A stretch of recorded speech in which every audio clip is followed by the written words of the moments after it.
name is Kelly Wolf, and you're watching COVE's epilogue. Let's get into it.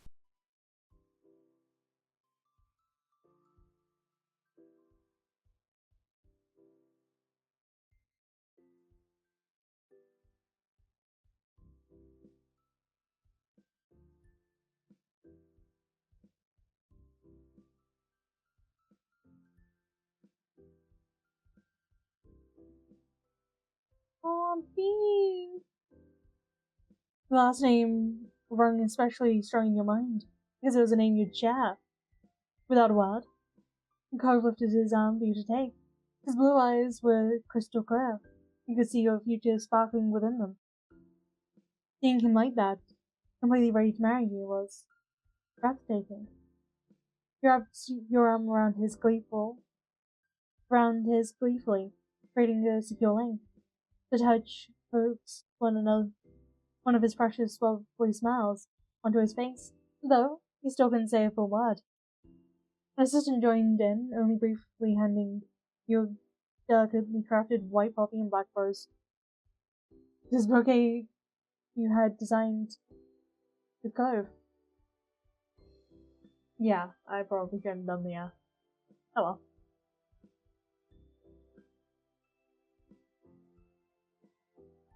You gratefully accepted it, taking hold of the base with your free hand, gripping it tight. Cove grasped his arm, though not without it almost falling through his fingers.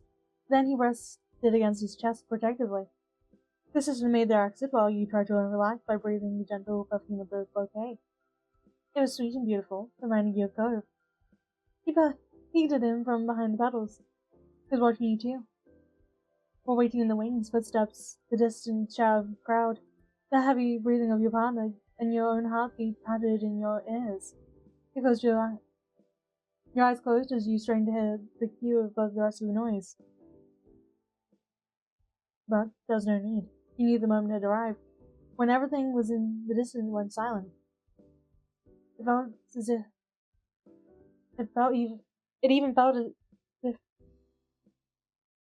it even felt as though your heart froze in place, not wanting to be the one thing to interrupt. First note struck, Co's hold on you tightened into a trembling squeeze. That was all you needed to move forward. You began to walk forward with the love of your life. He was right there by your side. His legs were shaking too. From the corner of your eyes, you could see his cheeks were wet with heavy tears. You had to resist the urge to drag him down the aisle to get to the end already. You watched as his mouth opened and closed, as if he was speaking to you, though if he was actually saying words, they were too quiet for you to hear. The crowd was full of joyous smiles and loving glances, but no one made a move to distract you or Cove away from each other. You wouldn't have noticed if they had tried. All you were aware in the world was the wonderful man holding desperately on to your arm, and how one of your shared strides, his knee locked, and Cove stumbled. You rooted yourself in place, pulling up against Cove to keep him from completely falling. He leaned into you, both swayed to the side, but he stayed on his feet. The two of you straightened yourselves out and kept going. You were equally committed to reaching the end of the aisle.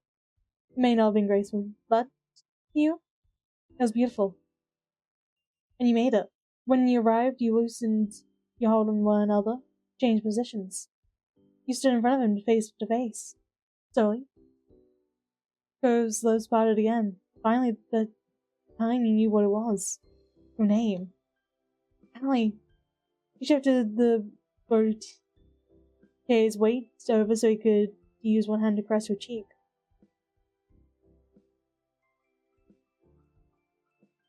Oh shit. Don't wanna. He brought his head lower to be closer to yours, his fingers advancing further to touch the edges of your ears. Tears of joy began to fall and you pressed your forehead against his. It couldn't be helped. The delicate way he held you made your emotions swell more. But you embraced it, nuzzling against the one person who impacted you in such a way. Ash came over the crowd as the certified figure began to speak. It was time. I now ask for the blanket chosen for this ceremony to be wrapped around the couple. Yeah, look at the blanket. Your mom's and Co's parents thanking for it on the decorative wool blanket. Together they wrapped it around yours and Co's shoulders as you face one another. May you feel the depth of affection and warmth that your loved ones have for you. They saw you similarly when you were young and new to your life, but today it's the honor to bless you and your new lives as one. As your families moved around to both of you, Cove leaned forward, rested his forehead against yours. Breathing him in, you closed your eyes and let yourself be engulfed by the soothing comfort. The rest of the rites fell away. There were only you and Cove. When it was time for the next part of the ceremony, you lifted back from one another, just enough to properly listen to your officiator. The ceremony speech flowed over you. You listened to each word, but the sentence faded out of focus the second they had passed. It was like being in a comfortable dream. There it was, a safe sense of distance from the world, as your consciousness drifted around within it. What did break through to you was Co's bashful gestures, shuffling feet, quivering eyes, a palatable nervous energy that was barely swallowed down. Not one single movement went by unnoticed. Before you could completely lose yourself in Cove's gaze, your attention crystallized in an instant. Certified figure said vowels. It struck Cove as well because his knees visibly locked from underneath him. In slow motion, he began to tip backwards. You instinctively grabbed onto his wrist, pulling on his sleeves in an attempt to keep your blood from leaning further. Nura sounds. I think he was about to faint then. Nura set hands rose around from as both of your wedding parties poised themselves to catch Cove if he fell that way. Jared took it an extra step further by actually stepping forward. He made then he could get a hold of his friend if he came down. Cove regained control of his legs and caught himself by anchoring on the ball of his right foot. He kept that firmly planted. He was still so absorbed in the moment that the notion was to be embarrassed by his near faint didn't take up any space in his mind. It was as if that hadn't happened, at least for Cove. The satisfied figure, however, lifted a brow, assessing if your groom was physically capable of completing the ceremony. For all his trembling, Cove stood stiffly as a pillar. I could not be moved. It was enough to appease your certified figure into continuing. The couple has chosen to prepare their own vows, and they will share them now. Cove Holden, please begin. He took in a long breath through his nose. After so much build-up to the wedding, and all the effort it took to create, this was the final hurdle for him, articulating his deepest feelings about you aloud. Cove looked into your purple eyes, searching the world he needed. You waited, impressing as much encouragement as you could into your gaze. Finally, Cove began his vows. Callie, we met when we were 8 years old, and, well, I wanted to run away to Nevada somehow, that first summer. I moved into the neighborhood. Truthfully, I planned to do it before my dad and I had even made it to Sunset Bird. It didn't matter what it was going to be like. How could it ever be okay? But I saw you the first day I was there. Nothing went the way I thought. You changed everything in my life. He sunk lower into himself, sheepishly, and offered a goofy grin. Well... I did still make an attempt in my child mind. Genius. But it was just gonna be for a visit. It didn't work, though, because you told on me, and I got caught, which was definitely for the best. You were the person I needed when I was so little, and so lonely, and you are still the one I need right now. You and me are a couple raw eggs forever. Every far image playing out in his mind brought further joy to Cove's speeches. He laughed nostalgically. You didn't let me get away with being selfish when I would act out. You were there for me when I was actually upset. Thank you. I got to have a childhood thanks to you. You didn't let me lose it all because I was sad. I had someone I could make those memories I cherished with. Making sandcastles, watching the clouds, catching fireflies, and everything else. Then, but then puberty happened, and so many things seemed harder than before. I'm really glad you were around to help me survive it all. That was the time I started sneaking out to visit you through the window. I wanted to be with you when I was happy or when something was wrong. I couldn't stay away. Lucky for me, you didn't mind spending your days or nights in my company. With the light touch of wistfulness, Cove recalled the experience after experience from those years. Going on trips together, big ones and small ones, just hanging around our houses in the neighborhood, talking about who we were as people playing cards. And the time there was a sun shower. We would stick together during parties, and you did even make it fun for someone who as socially awkward as I am. And of course, the way you poured water on Jeremy was always be incredible. As he continued to reminisce, he chuckled adorably. Well, And I started getting closer with your family too. Well, at least with your moms. Elizabeth wasn't exactly interested in being good friends when we were teens. I appreciate the way you put up with my parents and their wild plans, by the I way. remember. I can still remember how badly I wanted to be grown up as an awkward teen queen. Then suddenly we graduated high school, and it was really, and it really was time to be an adult. Get my first job, taking my first long drives without parents accepting how small our little town was in the grand scheme of things. Trying to figure out what I even wanted, trying to figure out what I was even gonna do with my life.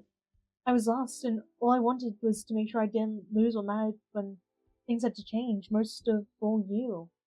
You were my special someone. You're the first person I was able to open up with about my sexuality when I finally knew for sure what that was. And you were the one who would tell me when I was wrong. The speech that of all that I treasured about you went on and on in an uninterrupted stream. He couldn't help himself. He couldn't help himself. I could talk to you about anything, like the accident when I got my scar. I knew you would understand. And as mundane as judging adult stuff could be, I was a source of relief from it because you had been around. You'd let me have taste of your food, you always gave me the best gifts. Thanks for waiting for me. And you lived with how long it took me to be able to do anything romantic. I was feeling a lot, and it didn't do great at managing it. But I was so clingy. I never wanted to be apart then. I think of a little more of a big boy now. Maybe. Huh. He just, he stopped, he at long last stopped to breathe before his emotion-driven attempts to convey himself continued in full force. You make me happy in ways no one ever could. And, well, a lot has happened, huh? We're definitely adults. I fell in love with you. And we're at our own wedding. It's amazing how the pieces of the world work to bring us together. I'm so glad it did. It's okay. We made it through all the months and months of growing up, and through the day this happened, and through the making this day happen. Though how nervous I was, I think I might have worried the planner that I would convince you to elope and just to get away from all of it. But you took the pressure in stride. I love that you're so reassuring. You're such a charming human being. I don't want to try to how many tears you wiped. I don't want to try to imagine how many tears you wiped away from me all these years. You've helped me have the confidence to grow into a man, and you can still make me feel like a kid again. With you, nothing really ends. With you, nothing ever really ends. It just begins again in a new way. And basically, what I'm trying to say is, no matter how hard I can, never, never thank you enough for being mine and letting me be yours. Co-wept heavily, no longer being able to stay above the wave of emotions that opening himself up so fully had brought. I love you. I love you so much, Callie. And he furtively wiped his sleeve against his eyes. Every tear the fabric caught was immediately replaced. Those are my vows. I don't know how you're supposed to end them. I hope you marry me. You know the way he closed it out. It was just like him. And you were crying too. Thank you, Carp. Hell, you may see yours. The certified figure had all but disappeared from your mind. All that you'd been aware of was COVE, but their request can be ignored. Now you would have to take on the endeavor of explaining everything COVE was to you, and everything he had been to you throughout knowing him almost your entire life. You chose to say, I want to thank you.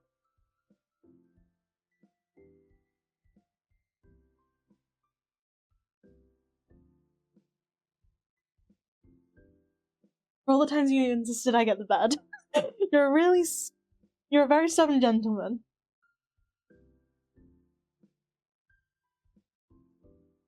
For being there for me when I found out about my biological parents.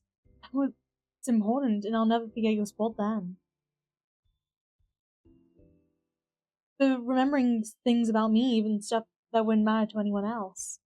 That matters a lot to me. For helping me get comfortable in my body. You've always been able to reassure me about that. For teaching me how to surf. It was so much fun. For sharing your parents. They're a real perk with being with you. For always thinking I was worth a gold medal, even back when we were kids. For really getting to know me, and for loving me for me. And besides that, I adore.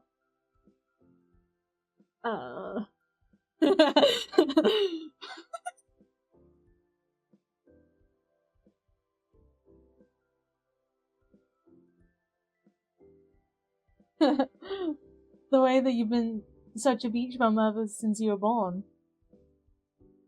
The way you angrily sip your drinks.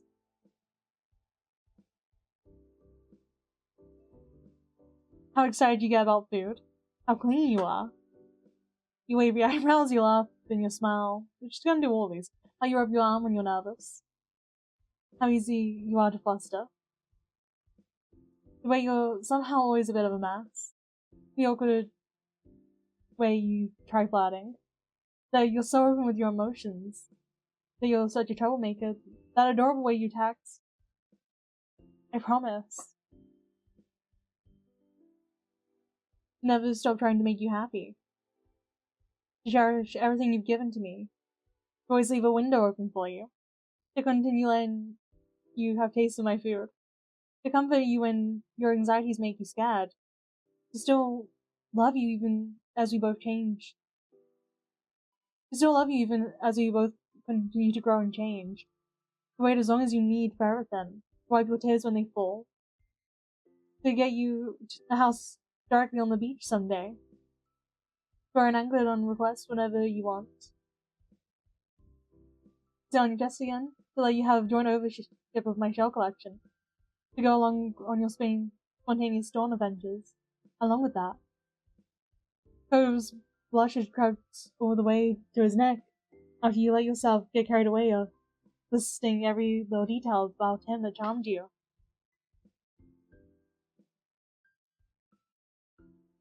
You are my precious ocean boy.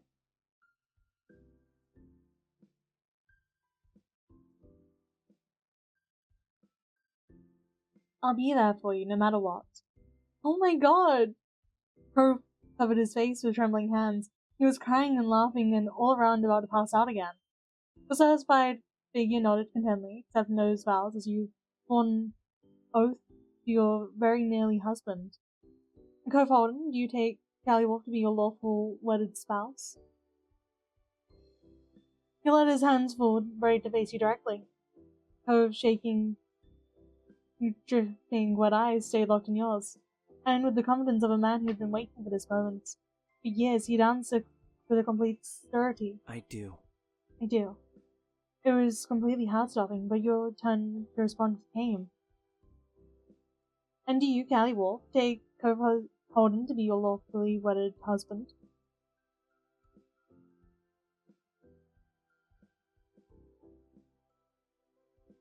I do! Cove's smile was radiant, and his tears were content. And his tears were constant. You'd sincerely made him happier than anything had ever. Your man of honor and Cove's best man stepped forward. They each laid out a small box that contained a wedding band. Cove's hand shook as he reached for the tiny treasure chest. With a focused brow, with a focused furrow on his brow, he accepted the black ring with white diamonds that sparkled gorgeously in the light. He gladly offered your hand to Cove. He cradled it gently in one of his own. For a few seconds, all he could do was stare at your skin. Cove was so still for a moment, but then he used his free hand to bring the band towards your fingertip. Ah!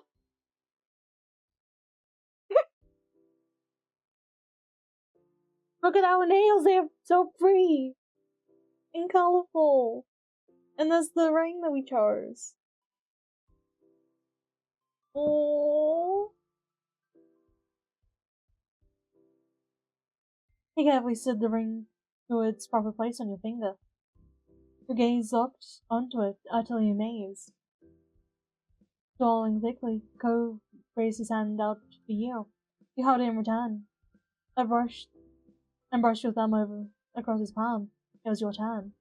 With that, you retrieved the matching ring from its box, and slid it on Cove's finger beautifully. He gasped under his breath, fixated on the ring. You tenderly squeezed his hand, and Cove finally met your eyes again.